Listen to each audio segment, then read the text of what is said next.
सम्मानित मुल्क के मालिकों, मैं बौद्ध भिक्षु सुमित रतन।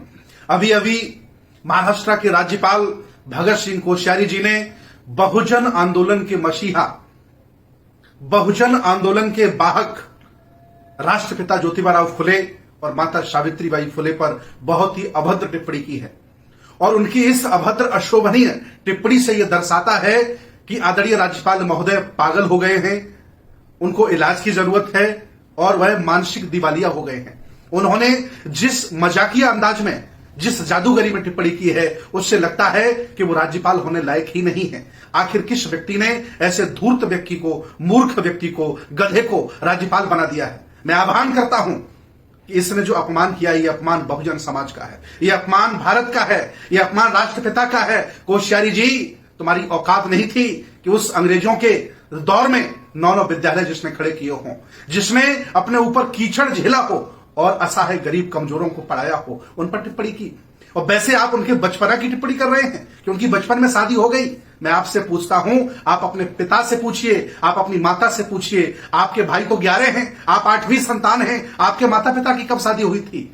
जब भारत पढ़ा लिखा नहीं था, तुम्हारे गुरुकुल की वजह से, तुम्हारे ब्राह्मणवाद की वजह से, तुम्हारी अज्ञानता की वजह से, क्योंकि तुमने शिक्षा के दरवाजे बहुत लोगों के लिए बंद कर दिए थे। उस समय बाल विवाह होते थे, बचपन में शादियां हो जाती थी। ऐसी टिप्पणी करके आपने ये दर्शा दिया है कि आप मेरिट वाले नहीं हैं, थोपे गए नेता हैं, आप बनाए गए नेता हैं। वैसे कोश्यारी जी, मैं आपको बता दूं, जिस पाठशाला से आप आए हो, उस पाठशाला में कोई ऐसा महापुरुष नहीं है जो सावित्रीबाई फुले के बराबर बैठता हो, ज्योतिबा फुले के बराबर हो, जिन्होंने इतना संघर्ष करके देश को क्या नहीं दिया। आज उन पर अभद्र टिप्पणी कर रहे हो, तुम्हें शर्म आनी चाहिए, तुम्हें पानी में डूब करके मर जाना चाहिए। तुम्हारी हिम्मत कैसे हुई देश भारत को गाली देने की, बहुजन समाज को बुरा भला बोलने की?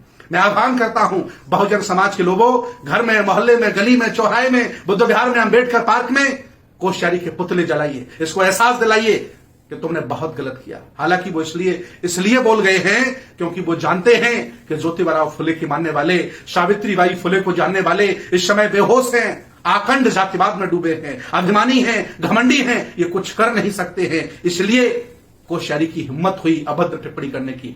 कुछ भी बोलने से पहले 100 बार सोचता अगर ज्योतिबा फुले के लोग जागरूक होते और अपने हक अधिकार के लिए देश भारत से लड़ रहे होते। वो जानते हैं जो मेरे अनाज पर पलने वाले हैं, जो महंगाई में कुछ बोल नहीं सकते हैं, जो कोलिजियम के खिलाफ नहीं बोल सकते हैं, जो अन्याय के खिलाफ नहीं बोल सकते हैं, वो अपने महापुरुषों की सुरक्षा क्या करेंगे? इसलिए इस धूर्त व्यक्ति कोश्यारी को राष्ट्रपिता ज्योतिबा फुले और सावित्रीबाई फुले पर अभद्र टिप्पणी करने का मौका मिला, अधिकार मिला है, क्योंकि वो जानता है कि लोग सो रहे हैं, मुर्दा हैं, मरे हुए लोग हैं। लेकिन मैं बता दूं, जिस दिन ये मुर्दा जाग गए, उस दिन तुम्हें देश छोड़ के भागना पड़ेगा। कोश्यारी जी, मैं चाहता हूं कि अगर आपको थोड़ी भी शर्म बची हो, इस्तीफा दीजिए और घर में जाकर के बैठिए, वहां किसी जवान बच्चे को बैठा लिए, पढ़े लिखे व्यक्ति को बैठा लिए, जो देश को समझे, भारत को समझे और भारत का धर्मनिरपेक्ष भारत, यहाँ का जो सेकुलरिज्म, उसको समझे। क्या ये हिंदूवाद फैला के रखा है तुमने? देश भारत को बर्बाद करने पर आप लोग तुले हो।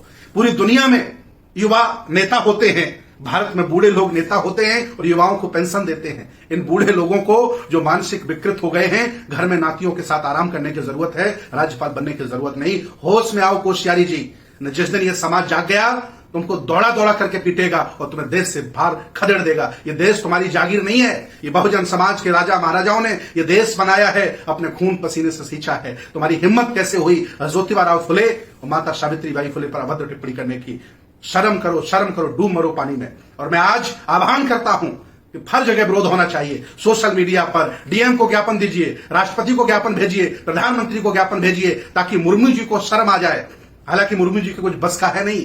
अगर ये बाकी जिंदा होते, आदरणीय राष्ट्रपति मुर्मू जी अगर बाकी जागरूक होती, इस बयान पर राष्ट्रपति इस बयान पर राज्यपाल को निलंबित कर देता, बर्खास्त कर देता। लेकिन हिम्मत नहीं है। फिर भी मैं आह्वान करता हूं, हक अधिकारियों के लड़ो, नहीं तो आज ये तुम्हारे महापुरुषों को बुरा भला कह रहे हैं, कल ये तुम्हारे घर में घुस के तुम्हें मारेंगे और घर से निकाल देंगे। इस वीडियो को शेयर करिए ताकि सोए हुए लोग जाग जाएं और अपने महापुरुषों का सम्मान, अपमान करने वालों को जवाब दे सके, उनसे लड़ सके, उनके खिलाफ बोल सके। बहुत बहुत धन्यवाद, बहुत बहुत साधु।